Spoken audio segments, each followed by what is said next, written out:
ஒருவன் கடவுளை நோக்கி கடுமையாக தவம் இருந்தான். அவனுடைய தவத்தை மெச்சிய கடவுள், உனக்கு என்ன வர வேண்டும் கேள் என்றார்.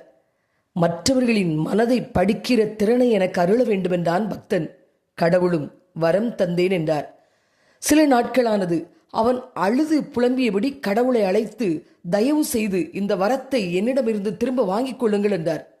கடவுள் ஏனென்று கேட்க, அனைவரும் என்னை பார்த்து பொறாமை பிடித்தவன், பேராசை பிடித்தவன், குடியை கெடுப்பவன், சோம்பேறி என்றெல்லாம் நினைக்கிறார்கள். என்னால் தாங்கவே முடியவில்லை என்றான். அப்படியா? இந்த ஆலமரத்து அடியில் கண்களை மூடியபடி படுத்துக்கொள், என்ன நடக்கிறது என்று கவனி என்றார் கடவுள். அப்படியே செய்தான் பக்தன். அப்பொழுது ஒரு குடிகாரன் அந்த வழியாக நடந்து வந்தவன், யாரா இவன், நினைவே இல்லாமல் படுத்திருக்கிறான், குடிகார பயலாக இருப்பான் போலும் என்றான்.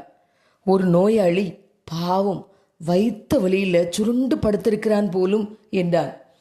ஒரு ஏழை, பாவம், பசி மயக்கத்தில் படுத்திருக்கிறான் என்றான். ஒரு துறவி வந்தார்.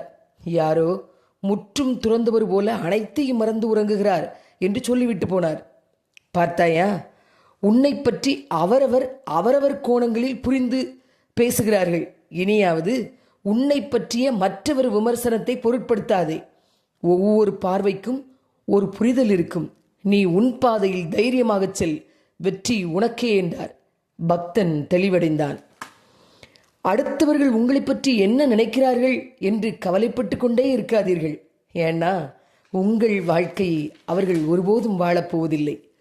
புல்கிட்ட கேட்டால் புல்லு சொல்லும், சிங்கமும் புலியும் சாதுக்கள், இந்த மானும் மாடும் தான் கொடூர ஜந்துக்கள் என்று. ஒரு விஷயம் யாரால் சொல்லப்படுகிறது என்பதை பொறுத்துதான் அதன் உண்மைத்தன்மை அமையும்.